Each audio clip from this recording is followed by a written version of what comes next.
so much. I love you so much. I love you so much. I love you so much. All right, all you positive heads, welcome back to another episode. So happy to be with you as always. I am very fortunate to have my good friend Chris Jackson here with me yet again to help steer the ship and drop some of his wisdom. Welcome, Chris. Thanks for joining me, man. Thanks for having me. Yeah. So for those of you who haven't caught, Chris has been on a few months ago. He was on a show, and then he's been gracious enough to co-host an episode recently. And we're going to do a few more of these here in the coming weeks. And yeah, if you haven't caught any of the shows with Chris before, Chris is, I guess I would put it as like a integrative philosopher. He has so much insight and wisdom to share from perspectives and angles that you probably never heard before. Today you have decided, and we kind of talked about it, and there's so many different things that we've talked about over the months, and it's kind of trying to pick the gems, you know, what are the best ones to go into detail. And one is increasing your genius. How a person can go about getting in touch with their inner genius. And I believe we all have that. So I agree. We're going to go into great detail into that. Before we actually jump into sort of the meat of that, one thing I also would like to throw out to you guys, another thing that Chris does is produce some amazing events. And you have One Love coming up, One Love Festival, October 20th through 22nd. Is that correct? In Lake Paris, California, just outside of California. I'm definitely going to be there. Inside of California. What did I say? Outside of Just California? outside Outside of of Los LA. Angeles. I meant just outside of Los Angeles. And two very different things. And yeah, so it's, you know, you guys who've been listening for a long time know I go to as many, you know, transformational festivals as possible. And so, you know, having the experience of going to one that you're a big part of producing, Chris, and also participating, hopefully in some panels and things there and talking. I would love to mix it up with you guys. And Chris and the One Love team have been gracious enough to put together a little discount code for you guys. If you use the word positive head when you get your tickets, you can, join us in Lake Paris here in a couple months. So very much looking forward to that. Some great music, everything from Moby to Curly to Closey to Desert Dwellers, I believe, if I'm recalling. I mean, a lot of great stuff. Mark Farina, a longtime favorite, if you like mushroom jazz. So yeah, hopefully we'll see you guys at One Love. But yeah, let's jump into genius. You could be considered somewhat of a genius. You have your genius moments, I would say. And how does one go about doing that? Increasing their own genius and tapping their own inner genius? I guess to start, there's what's been kind of revealed to me as a super simple architecture to all of reality. And it's this great space. Like, genius is often referred to as something that some people are born with, right? Or we think of it as like high IQs. And really, like, when you look at what the most profound thing is about people who have genius, it's the ability to recall information very quickly, you know, and very often complex information, right? In, you know, ways that, you know, often baffles us, right? You know, having that access to that sort of intelligence, you know, greater memory, you know, and in kind of neuroscience, there is this notion that when you can connect things, you know, and I think this is also, I don't know if it's NLP or, you know, NLP uses a technique called anchoring, you know, which means that you can actually like bring states on by connecting it to more senses, and, you know, you can increase your capacity for memory by involving more senses, basically connecting more parts of the brain to it so that your access is quicker. Well, this architecture that I was talking to you about basically does that with all of reality. It creates an empowering context for sorting everything that we learn, you know, through basic, very simple geometry. And this simple geometry also becomes a way of understanding kind of the creation of the universe, the way of understanding behavioral traits and characteristics, different aspects of language. I really like, the more I've kind of operated through this as like a secret decoder ring for reality, it's been like, I like that. It's been kind of like, God, how would I describe it? Really exciting, and kind of mundane things light me up because I'm able to find these connections through so many different things, and you start seeing connections, you know, everywhere. And in doing that, it actually increases your memory and ability to recall, and makes it easier to learn stuff. It's integrative in the sense that, you know, when you connect things to other things, it makes it much easier to integrate that information and hold on to it in a useful place. Right. So, you know, it's pretty simple. It uses a very arcane symbol, which is like these two overlapping circles, or like a Venn diagram, which then creates this kind of conical oval shape in the center, right?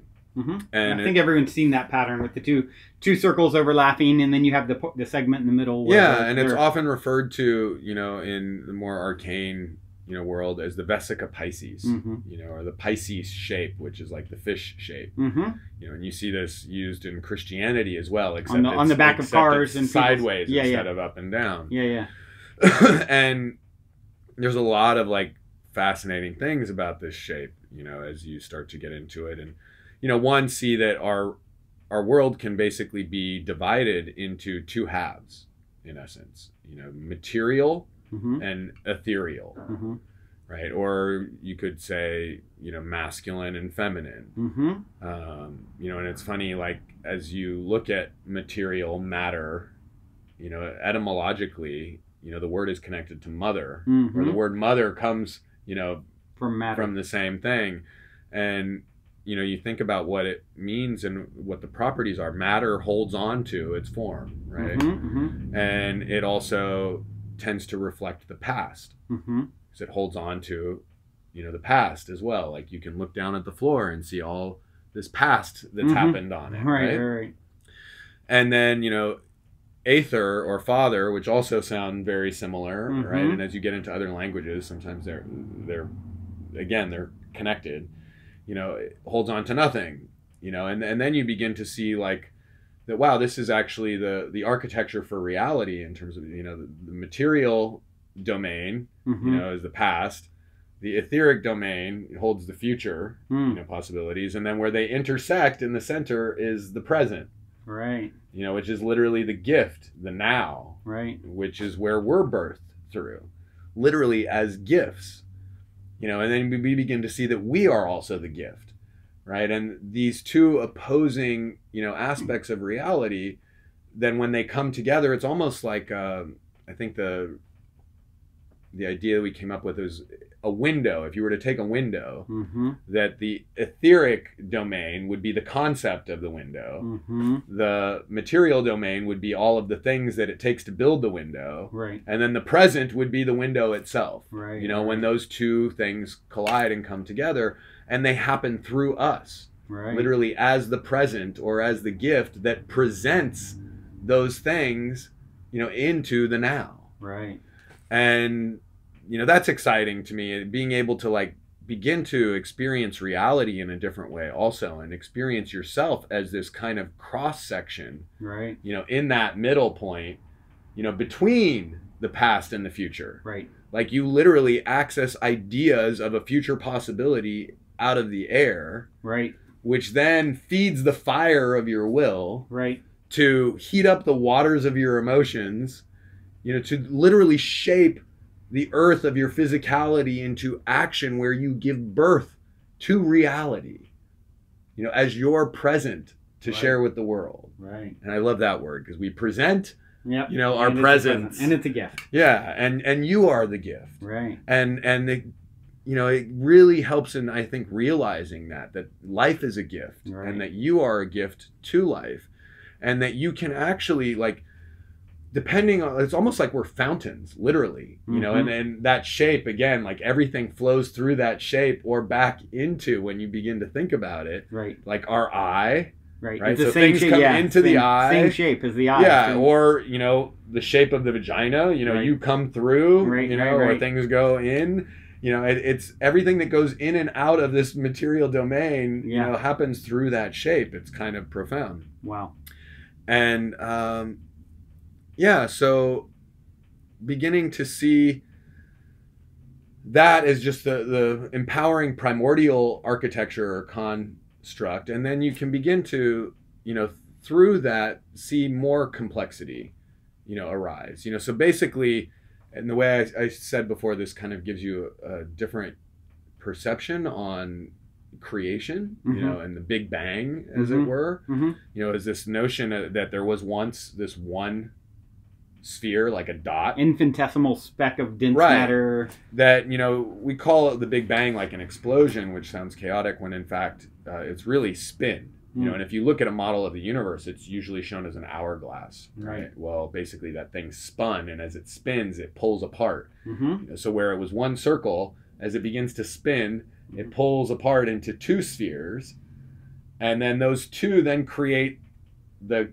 cross section, you know, or the third segment in the middle, and then you have the cross in that, so it's one becomes two, which gives rise to three, you know, and which many may, you know, call the Holy Trinity, perhaps, you know, in esoteric or like mystic Christianity. And then you have the cross section inside that Vesica Piscis, which is literally what we're born into. Right. Then you have the number 5, which is the center point on the cross, which is often referred to as spirit. Like our spirit inserts itself into the cross of our physical bodies. Right. We literally, these are our crosses that we have to bear. Interesting. Right. And the first stage of our life, our spirit, as it were, is very often weighted under the heaviness or the burden of this physical existence. Right. Right. Life happens to us. It tells us who we are. Right. You know, it tells us what's possible. And, you know, it seems very limiting. You know, and then we take on ideas of ourselves, you know, from others and from these experiences. And then we create stories about them. Right. You know, when in fact, you know, then hopefully we get to a point of transformation. And this same diagram, as it were, architecture, can be used as a key to unlocking transformation as well. Because you see that you descend under that cross. In the beginning, your spirit's under the weight of it, right? You know, and then literally, like this to me goes into like potentially Christian mysticism. You know, that creates actually like a 5-pointed pentacle, you know, or pentagram. The inverted one being when your spirit is under the weight of matter, right, and material consciousness, and then hopefully we get to transformation where we're no longer just the caterpillar on the ground.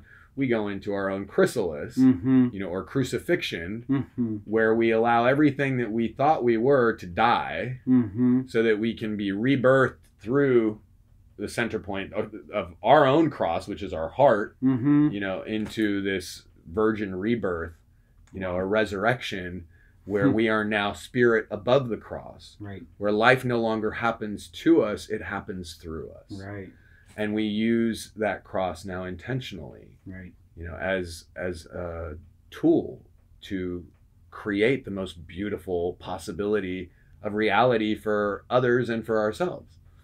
Yeah, I love how you sort of paint the picture of this, because, you know, it's something that I talk about quite often, you know, life happening not to us, but through us and for us. Right. But for, you know, some people, especially who are more analytical and want more, you know, give me more sort of meat, something more to grab onto and really paint the picture. That's really what this does. I mean, that diagram, using that explanation, it helps to really sort of ground it in a way that I think can be really useful to someone, you know. And of course, we all learn in different ways too. Yeah. So taking that and saying, this is like, you know, this is a sort of a blueprint for all reality, right? For you know, what are there any other ways that you can see that are taking that information, taking that perspective, and it can be applied in a way that is really empowering, you know, in your everyday life? Well, yeah. Well, one, like I was sharing before, the storing and the sorting of information. Right. You know, Right. that basically all systems overlay on top of this. You know, in a way that these are the fundamental building blocks to reality, right? Matter and ether, Mhm. concept and construct. You know, and then the actual construction itself. If I can interject, one of the things that I think you said earlier, if I recall, because we talked quite a bit, as we often do before we're talking. I'm like, man, I need to have the mic on because you go into a lot of stuff that's fascinating, and you see where people can be sort of. It seems like people can be either caught up in one or the other. Sometimes they have a propensity to focus on what's already happened, like matter. That's something that's a history of what's happened in a sense. Or the ether being right, more of what's to come. and the matter, and very often we tend to say that what matters is what's material. Right, exactly. Right, exactly. and the challenge with that is it actually keeps us locked in the past. Right. And basically, so this is what also becomes empowering, is to begin to actually question our reality and become more conscious of it through this kind of secret decoder ring. Right. You know, in the sense that like, oh, okay, so is this a perception, of that's coming from my past experience and the stories that I've created around my past experience? Or is this something that's bringing in, space for a future possibility? Yeah. And typically wherever our focus is where we're consciously or unconsciously guiding the outcomes of our reality, especially when it comes to interacting with others, right? Because if I take, all these bad things happen to me, and I take that to create a story that people, are not good, well, then my subconscious is basically going to act as though people are not good. And then the response that I'm going to get from people is people not being good. Right. It's very rare that any, because you treat people at the worst and you tend to get the worst in response. Right. Especially when so many of us are acting, or reacting, which is a dynamic of the physical aspect or material aspect of consciousness. I guess this is a space where I could now go back and take this model and superimpose it over the brain, because that was something that we were talking about before. Right. Where, just going back for a moment to kind of connect this to the elements, which I think is really powerful. You heard me talk about, pulling future idea from our Father out of the air. Right. And then using that to feed the fire of our will, then heating up the waters of our emotions. Basically, I'm moving from the etheric into the material, and then bringing it back through into the present to present it as reality. Well, I can also take a perception of the past, and use that to purge into reality as well. And so it becomes a choice. And this is where the real empowerment takes place, is that we don't choose necessarily what happens phenomenologically, but we do choose what stories we create around it, which actually governs how we experience it.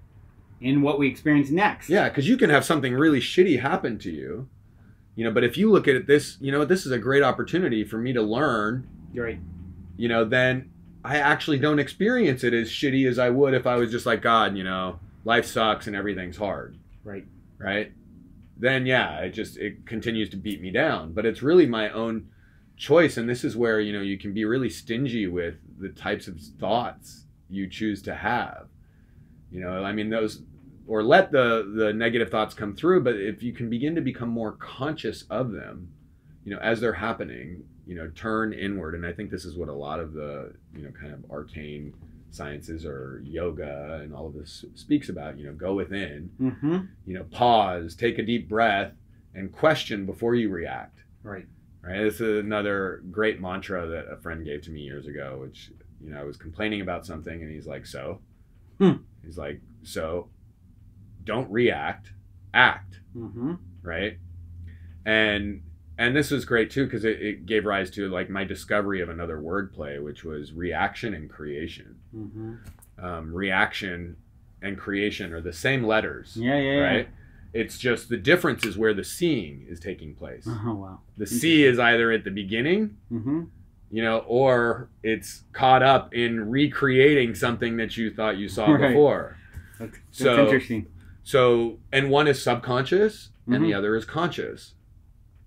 So, and this is where Wow, Yeah. that's super powerful to realize.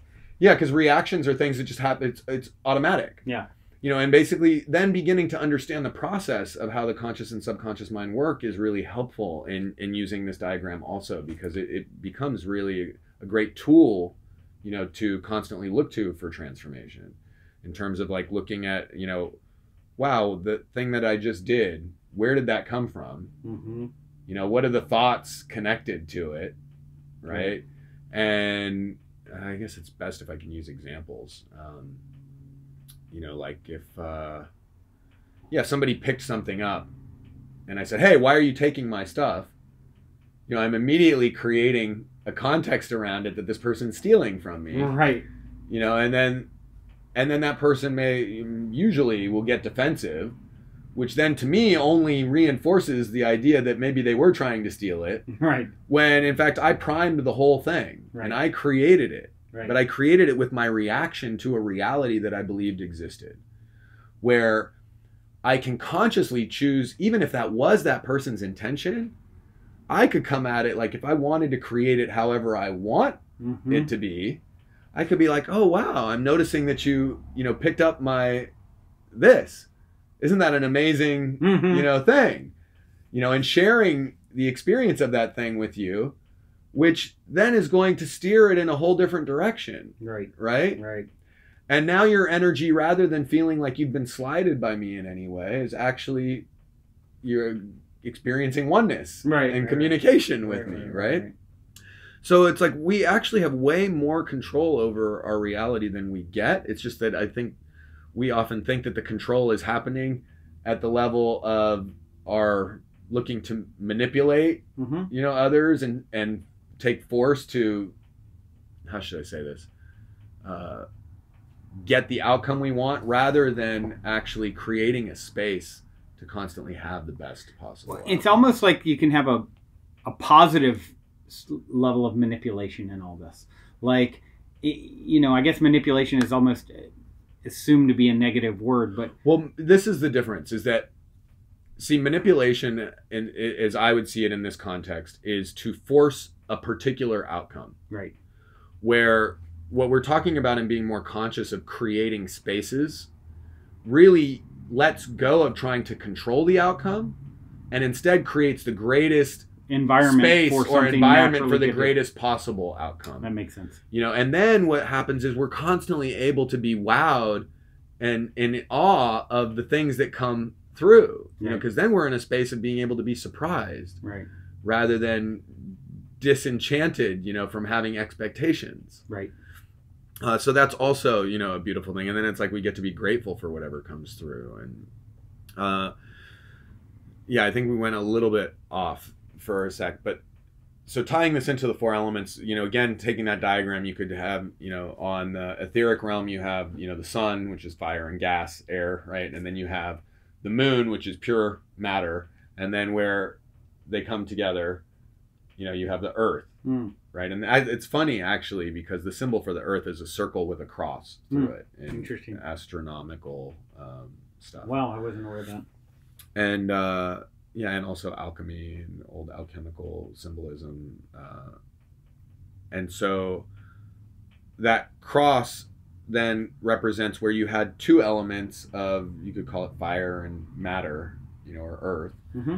Now you get two new elements, right, in that shape where they intersect, right, of air and water. Right. And these actually become, this is what's used for the playing cards, for the tarot deck, earth, air, fire, and water, those four elements, the four directions. And it's funny that there's a synthesis to the four seasons, and you can begin to see all of those things and connect those through this as well. And you'll begin to see that there's properties that reflect on both sides. And where the etheric realm tends to be more masculine, and the material realm tends to be more feminine, and it's connected also, in the words, like, what does mother do? She protects, she holds on, and often father is the one wanting, to set free and to liberate, right? And, talking about grand ideas and dreams. And and the material consciousness is much more practical and pragmatic in a sense of, survival, Mm-hmm. right? Where we've all been living, I think, at that level for a long time. And, you know, the exciting thing now is, I think by this kind of perfected masculine, we can actually now create an empowering context for us all to live in, where we all thrive. And that's one where everybody wins. It's not about you winning over others anymore. It's about finding win-win scenarios for everything. Right. You know, and then imagine creating a divine alignment where people would choose, you know, or where you could choose something that was not only good for you, but good for your friends and your community and good for the planet. Right. All together. Imagine if all of our choices became that way. You know, we're all choosing things. Yeah, where, you know, there's no longer this dichotomy in East and West, because I think this is another way that you can begin to actually perceive what's happening in reality, right? Like, I see over here in the East being the material consciousness, and then in the West being the etheric, right? Where in the East they promote the community as being the most important thing. In communism, the most important thing is the community, right? And there's an expense, though, or a cost. And that's individual freedom, right? They tell you want to be an artist, tough. Right. You know, we need another doctor. You're going to medical school. Yeah. You know, in the West, you know, we prioritize the freedom of the individual. But there's a cost there, right? And it's the expense of the community. Right. Right? Because here, everybody's, you know, dog eat dog, trying to one up each other to get on the top of the hill, stepping on everybody else on the way. Right. And, you know, then nobody's ever happy. Even once a person's gotten to the top, they're constantly now having to defend their spot to keep from getting knocked off. Totally. So it's bankrupt on both sides. And you see that this is kind of, it's been an evolution of our own consciousness. You know, these were important ideas. Yeah, the community is important, right? And yeah, so is the individual. And their criticisms of each other are also, you know, right and accurate. So, you know, instead of now, this is maybe kind of like a ad hoc concept to put on top of this, but it's instead of like looking to find right and wrong, it's just always looking for the good in everything. Right. What's right with this? Right. You know, and then from that place, there's never any disagreement anymore. It's just finding the value in everything where it serves us at its greatest potentiality. Right. You know, and then no argument anymore either. Right. Yeah, you know what? You're right, communists. The community is important. Right. And they can be like, oh yeah, you know what? You're right too. Yeah, individual freedom and ability, you know, for self-expression is important. Right. And, you know, those two things come together now, and we have this possibility as those towers, you know, crumble. Now there's this new possibility in the center where we can synthesize all of these things, create a world where all of these notions are served and supported. And now you celebrate the individual in the context of the community, in the context of the ecology. It's sort of like what you're talking about on the last episode where you joined us in relationships, and how by being vulnerable, it instantly opens up. If one side is vulnerable, the other side is vulnerable, and now there's a whole new opportunity for growth as a result of stepping into that space. Yeah, and we all have the ability to respond. You know, it's this thing, you know, I think the other thing is so many of us don't want to take responsibility for things that we think are not our fault or, you know, not, you know, our obligation, right? Or we view that word responsibility as obligation when in fact it's the ability to respond. Yeah. Yeah, and power, when you have no ability to respond with something, you have no power. So if you don't take responsibility, you have no power with that thing. Right. If you take responsibility, then you have power. And so we're able to take responsibility for anything, you know, and be vulnerable. You know, if somebody has a negative experience, you know, we could try to defend how what we did, you know, was right and how we didn't know that we were being unconscious toward them. Or we could just say, wow, you know, I can agree that that's the experience that you had. Right. And by my not disagreeing with you now, I can also offer that was totally not my intention. And I can see how, you know, my actions could have been perceived that way. Right. You know, so I apologize for your experience. And, you know, I will, you know, make sure to be more careful in the future of, you know, whatever actions I take. It's like you cut through all of the wounding, hurt feelings, and posturing, and things become much quicker and simpler. Right. Yeah, I don't know. I think we may have gone off a little bit again. We got off in a good direction, if so, because that's all very useful and very insightful. And unfortunately, man, time goes really quickly. Where are we at? Yeah, time goes super quick. I don't know if there's anything else. Was there anything else that we wanted to make sure and share before we? Of course, you're going to come back on another episode as well. I mean, you start connecting these things and using these tools. You see how other things work in those same aspects. Communication, as an example, works through the same diagram. Right. You know, in the sense that I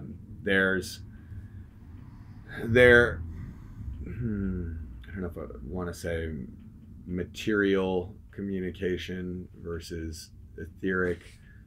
Yeah, actually I could. In that sense, it would be, you know, it's interesting. Some people are more literal. Mm-hmm. Some people are more interpretive, right, in terms of the way they hear things, and then also in terms of the way they speak. Right. And this is also really useful because it helps us to release that everybody else listens and expresses the way that we do. It's like everyone learns differently. Yeah, it's some are visual learners. We talked about this at lunch. Yeah. You know, where if I said, "Gosh, it's hot in here," you know, what would your response be? Either it's hot or, oh, how can I solve the problem? Either agreement or... Well, what would your response be if I said it's hot in here? You know, what's funny is I noticed an hour or two after we had this conversation at lunch, you actually said it's hot in here. Yeah. And my response was, yeah, it is hot in here. You're right. So that would be my response because that was what was my natural response to say. So then we would say that in this case, you tend to listen more literally, right? Right. And now I could get upset being like, well, why don't you do something about it or turn the air conditioning on, right? Because that's really what Why didn't you take my hint? Or, yeah, exactly. But see, that's people who speak or listen literally. Right. You know, and then people who listen interpretatively, when I said it's hot in here, they go turn the air conditioning on without, you know, and I may not want that. But it's interesting to notice these things and to see how people's traits and characteristics can fall on different sides of this same diagram. Right. You know, or in different varying degrees on it. Right.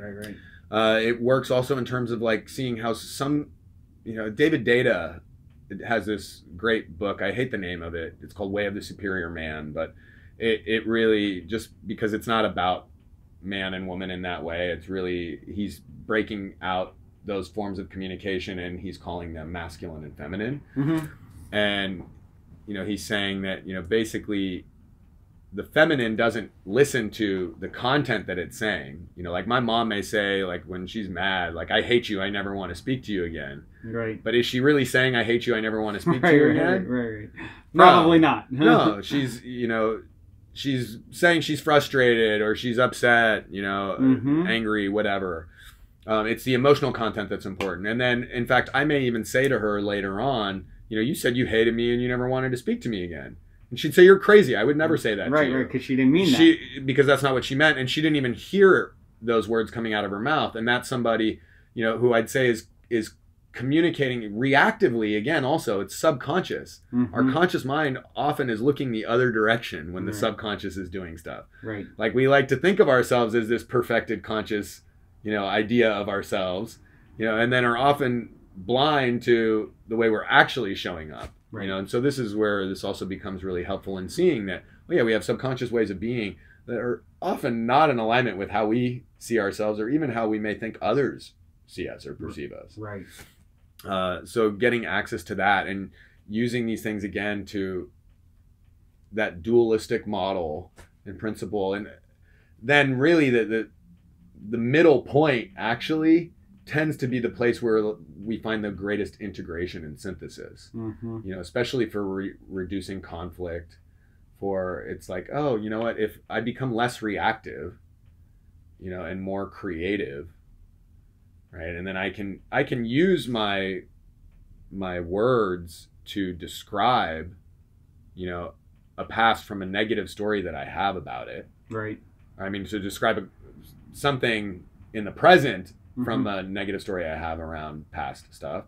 Or I could create a context around it from, you know, a brilliant paradise possibility of what I would like and, you know, how I want it to be. And very often it will fill into that space. I found that to be one of my own, I guess, better attributes that have served me well, in the fact that being, as my uncle has called me, I remember many years ago, the eternal optimist, you know, and taking whatever it is that's transpiring and taking and telling a story around it that it really serves me, right, and how it's benefiting me and how I can find the sort of the diamond in the lump of coal kind of thing. And by doing that, it makes it so, right? And I think, you know, if more people realize that it's all about the story that you decide to tell about what's transpiring is really what gives it its meaning and its definition, and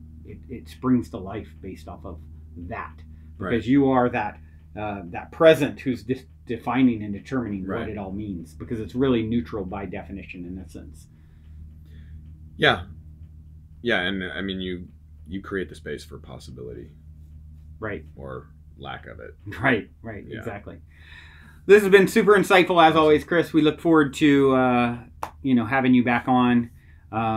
So much stuff to share.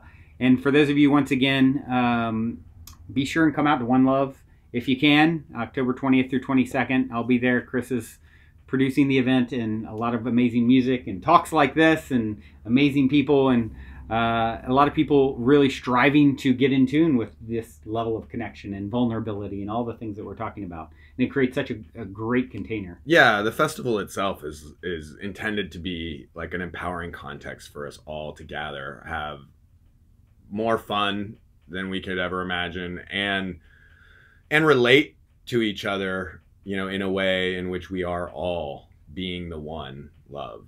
Yeah, and that actually leads to what we're going to talk about next, is being the one, being the gift. Yeah. So stay tuned. We'll be back soon with that.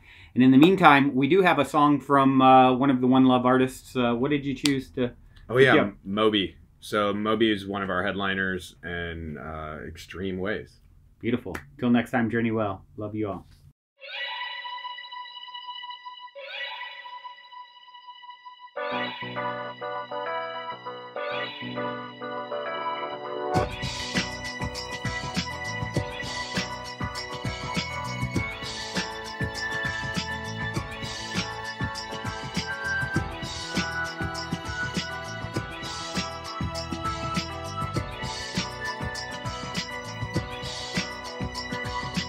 Extreme ways are back again, extreme places I didn't know. I broke everything new again, everything that I'd owned. I threw it out the windows, came along. Extreme ways I know will part the colors of my sea. Perfect color me. Extreme ways that helped me out late at night. Extreme places I had gone, but never see any light. Dirty basements, dirty noise, dirty places coming through. Extreme worlds alone, did you ever like it, Pam? I would stand in line for this. There's always room in life for this. Oh baby, then it fell apart. It fell apart. Oh baby, then it fell apart. It fell apart.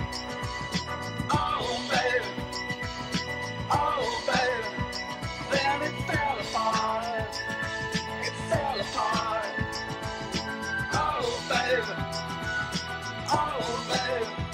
like it always does. Always does. Extreme times have told me, they held me down every night. I didn't have much to say, I didn't give up the light.